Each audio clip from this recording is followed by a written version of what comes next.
meninggalkan sholat 5 waktu, dia tidak pernah memuji kepada Allah. Kategorinya tidak mau memuji Allah. Kategorinya tidak bersyukur kepada Allah. Diciptakan oleh Allah jadi manusia, dia tidak bersyukur. Diciptakan oleh Allah jadikan manusia yang paling mulia, tidak pernah bersujud kepada Allah Subhanahu wa ta'ala. Jadi dia ingin dijadikan selain manusia, mungkin dijadikan setan, ingin dijadikan hewan. Yang mana hewan dan setan dan jin ini semua makhluk-makhluk yang tidak pernah mendapatkan khitab kalam Allah untuk melakukan perintah-perintahnya Allah. Maka seperti setan dan lainnya itu tidak bisa memuji kepada Allah Subhanahu wa ta'ala. Hadirin yang dirahmati Allah Subhanahu wa ta'ala, bila mana kita ingin menjadi orang Islam dan iman dan Islam yang setia kepada Allah, kepada Rasulullah Sallallahu Alaihi Wasallam, tentunya melakukan perintah-perintahnya. Jangan perhatikan perintah-perintahnya, walaupun belum bisa, tapi perhatikan itu adalah perintah. Perhatikan itu adalah larangan. Jangan coba-coba membolak-balik hukum yang diperintah dilarang, yang dilarang diperintah. Ini atau sebaliknya menghalalkan yang diharamkan, naudzubillah, mengharamkan yang dihalalkan, yang sudah dihalalkan. Ini kategori orang tidak pernah memuji kepada Allah, tidak akan memuji kepada Allah, baik secara bahasa maupun secara istilah. Jadi kesimpulannya kita bisa memuji kepada Allah dan kepada Rasulullah Sallallahu Alaihi Wasallam. Harus ada langkah-langkah. Fi'lun yumbi'u an ta'zimil mun'im bisababi kaunihi muna'aman. Melakukan syariat yang diperintah oleh Allah karena kita mengakui bahwa nikmat ini ciptaan Allah Subhanahu wa ta'ala. Nikmat yang kita rasakan, nikmat sehat, nikmat ini kita yakin bahwa ini dari Allah, anugerah dari Allah Subhanahu wa ta'ala yang pantas kita syukuri, yang pantas kita puji. Al-ghairihi, atau kita bersyukur, kita memuji dari selainnya. Kita bersyukur kepada teman, kepada sahib yang membantu kita kepada itu termasuk ghairi, sawa'un kana dzalikal fi'lu qawlan bil lisan aw i'tiqadan bil janan aw amalan bil arkan. Baik di situ memuji secara perbuatan atau secara ucapan bil lisan atau i'tiqad dengan hati, i'tiqad dan bil janan atau amalan bil arkan. Qala al-muallif rahimallahu taala wa arkanul hamdi khamsatun. Kemudian di sini dijelaskan rukun daripada memuji. Jamaah sekalian yang dirahmati Allah Subhanahu wa taala, hamba bisa memuji bila mana hamba memiliki rukunnya memuji yang 4. Jadi memuji itu ada arkan, ada anggotanya. Arkan itu anggotanya, ada syarat dan rukunnya memuji. Jadi tidak, supaya memuji kita tidak latah gitu, sadar kita ini orang yang memuji, bukan orang yang menghina. Karena sebalik daripada memuji adalah menghina. Rukun daripada memuji ada 5. Yang pertama hamidun. Hamidun itu artinya orang yang memuji. Kita hamid. Wa mahmudun, dan ada mahmud yang dipuji.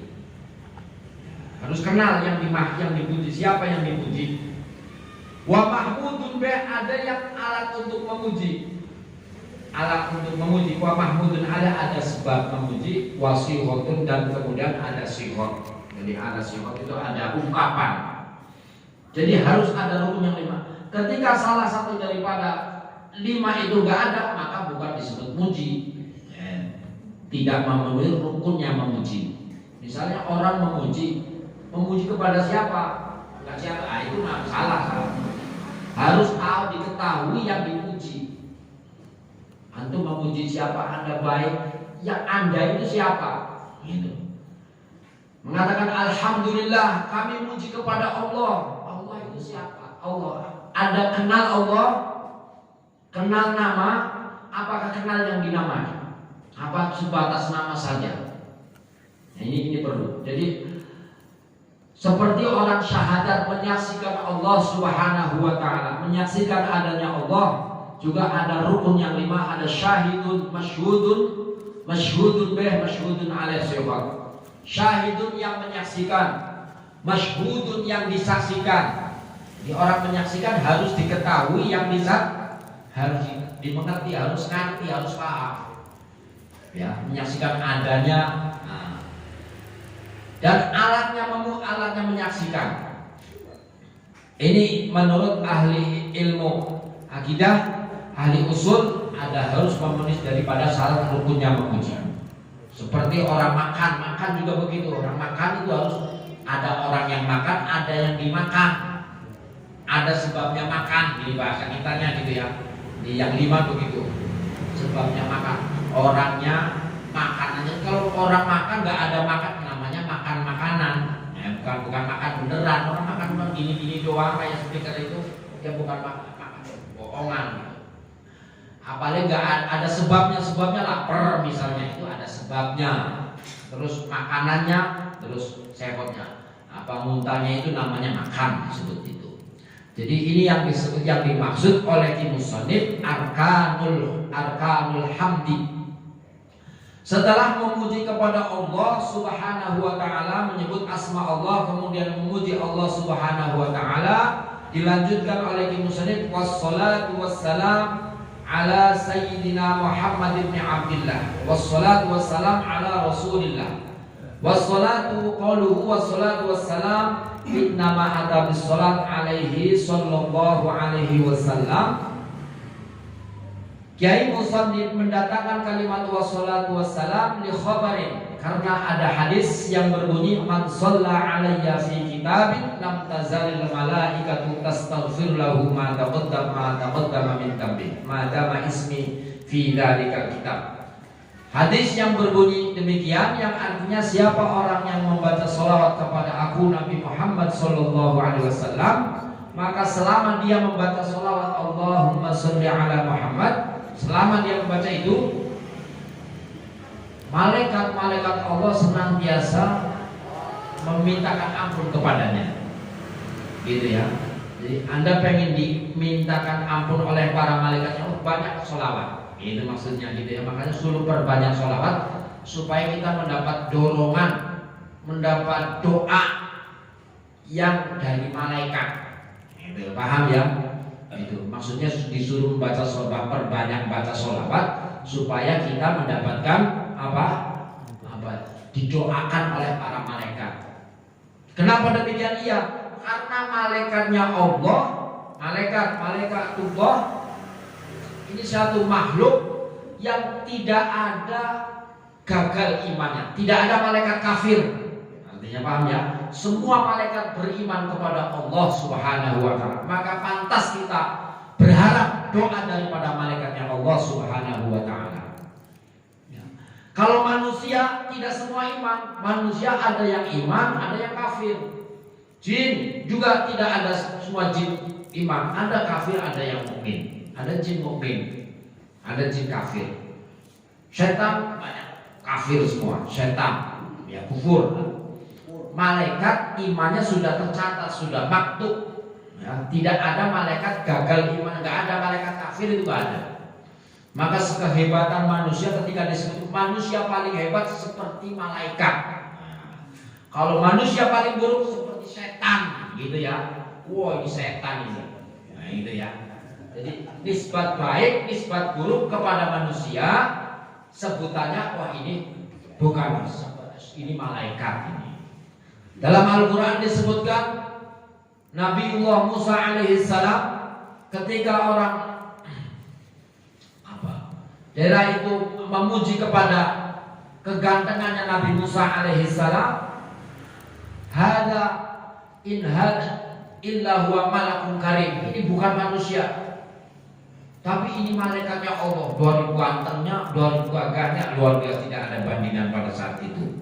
Maka semua coba itu mengatakan ini bukan manusia, pantas Siti Zulekho tergoda oleh Nabi Musa alaihissalam. Jadi artinya malaikat itu kita pengen mendapat doa dari malaikat, didoakan oleh malaikat, perbanyak baca sholawat. Man shalla alayya fi kitabin lam tazalil malaikatu tastaghfir lahu ma dama ismi fi dalikal kitab. Qala al-musannifu rahimallahu ta'ala wa inna ma ata ma'a hadis salam.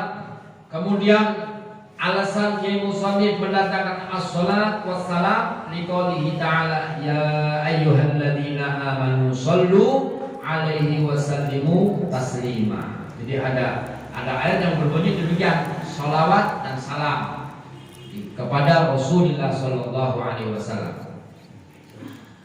Alhamdulillah wassalatu wassalamu ala Rasulillah. Langsung i'lam annal hukmal aqliyah. I'lam ketahuilah annal hukmal aqliyah, sesungguhnya hukum bangsa akal. Nah ini sebelum kita bicara hukum-hukum yang lain, kenali dulu apa itu yang namanya hukum akal. Yang hasilu fi salasati aqsamin. Hukum akal tidak lepas, tidak keluar dari 3 hal. Pertama wajib, kedua mustahil, dan yang ketiga jaiz. Hukum itu ada 3. Ya, tidak keluar dari hukum akal, tidak keluar dari 3 perkara. 1 wajib, kedua mustahil, dan ketiga jaiz. Al-wujub wal istihalah wal jawaz. Fal wajibu ma la yutasawwar fil aqli adamu. Yang dinamakan wajib menurut hukum akal, perkara yang tidak ditemu tiadanya. Perkara yang tidak ditemu yang ditemu hanya ada, itu namanya wajib. Ya, ada wajib akli. Jamaah sekalian dan dirahmati Allah Subhanahu wa taala. Jadi inilah cara beliau Imam As-Sanusi rahimallahu taala menyampaikan kepada jamaah bahwa kenapa kita harus kenal terlebih dahulu hukum akal? Iya, karena kita akan menerima daripada bahasa-bahasa agama. Jadi kita agama Islam yang didasari dengan iman kepada Allah Subhanahu wa taala, ini bukan agama biasa, tapi agama yang luar biasa. Ini agama yang sangat mulia, agama yang dibawa oleh Rasulullah sallallahu alaihi wasallam sebagai mukjizat Rasulullah sallallahu alaihi wasallam. Jadi tidak sembarang orang bisa menerima makna agama kecuali orang yang berakal. Artinya begitu. Jadi dari mulianya agama Islam ini yang bisa memahami orang-orang yang berakal sehat. Ini ya. Orang yang bisa memahami, yang bisa melakukan, orang yang akalnya bersih, yang akalnya bening seperti akalnya para sahabat santrinya Rasulullah sallallahu alaihi wasallam. Para sahabat-sahabatnya Rasulullah sukses membawa agama. Para tabi'in pengikut Rasulullah, pengikut sahabat ahli sunnah wal jamaah sukses membawa agama nyata sampai sekarang, sampai detik ini agama masih tersebar luas di penjuru dunia. Ini bertanda bahwa kemampuan berpikir para sahabat, kemampuan daripada akal yang berbintang istilahnya, akal bukan akal sembarang akal, gitu ya.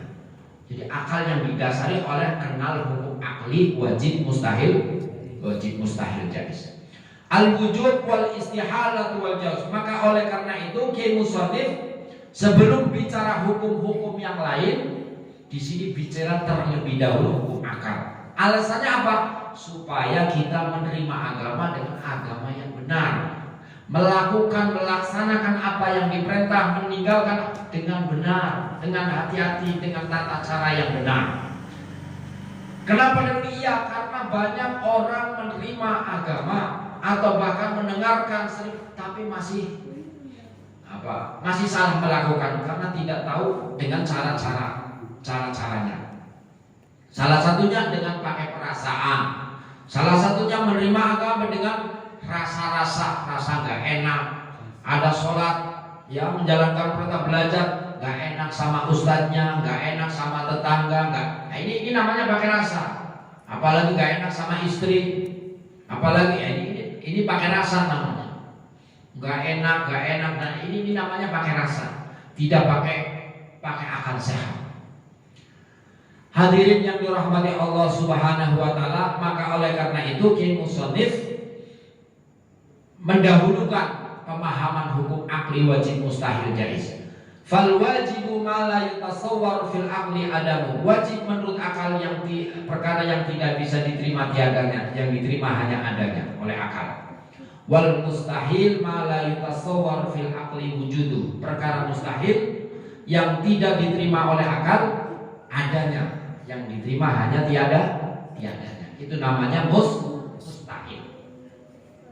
Wal jaizu ma yasihu fil aqli wujuduhu wa adamu. Yang namanya jaiz menurut akal, perkara yang sah menurut akal adanya dan tiadanya, diterima adanya dan juga diterima tiada.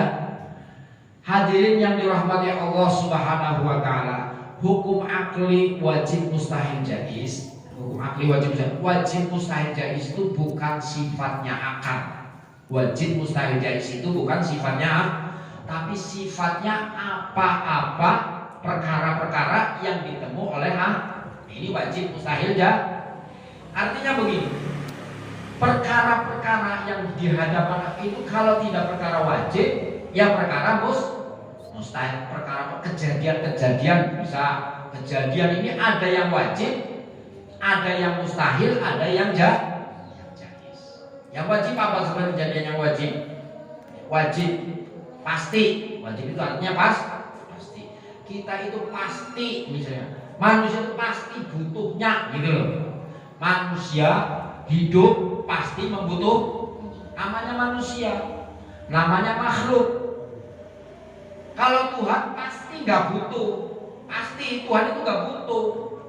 Nah ini sifat menunjukkan bahwa sifatnya Tuhan beda dengan sifatnya makhluk. Salah satunya sifat butuh. Butuh itu sifat namanya.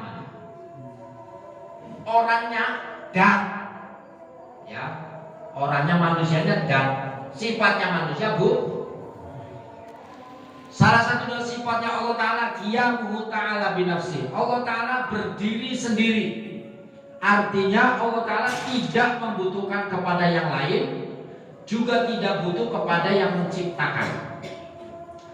Zatnya Allah tidak perlu, tidak butuh kepada zat lain. Zatnya Allah bukan seperti sifat, bukan. Zatnya Allah beda dengan zatnya makhluk. Zatnya makhluk benda, barang, konkret, goib, dan ini zatnya makhluk. Zatnya Allah tidak kategori itu, bukan konkret, bukan benda, bukan semua. Mukhalafatuhu ta'ala lil hawadis. Sifatnya, zatnya Allah. Sifatnya Allah tetap tidak berubah. Sifatnya Allah tidak berubah. Allah Ta'ala berkuasa, tidak berubah berkuasa. Kadang kuasa, kadang enggak. Ini namanya berubah. Sifatnya Allah tetap berkehendak. Tetap berkehendak. Tidak kadang kehendak, kadang enggak ada begitu. Sifatnya tetap. Nah, kalau sifatnya makhluk pasti berubah. Sebagaimana zatnya kita berubah dari umur, dari kecil, dari orok, dari perut, keluar, ini berubah namanya. Berubah, sifatnya pun berubah, berganti-ganti. Dari sifat gak berpikir sampai, nah ini berubah namanya. Sifat zatnya berubah, sifatnya juga berubah. Kadang mau, kadang enggak, kadang ngaji, kadang enggak. Ini berubah namanya. Berubah, kadang senang, kadang enggak, kadang enak, kadang enggak. Kadang-kadang begitu. Ini sifatnya hawadis, sifatnya sifatnya Allah Ta'ala tidak berubah, berkehendak.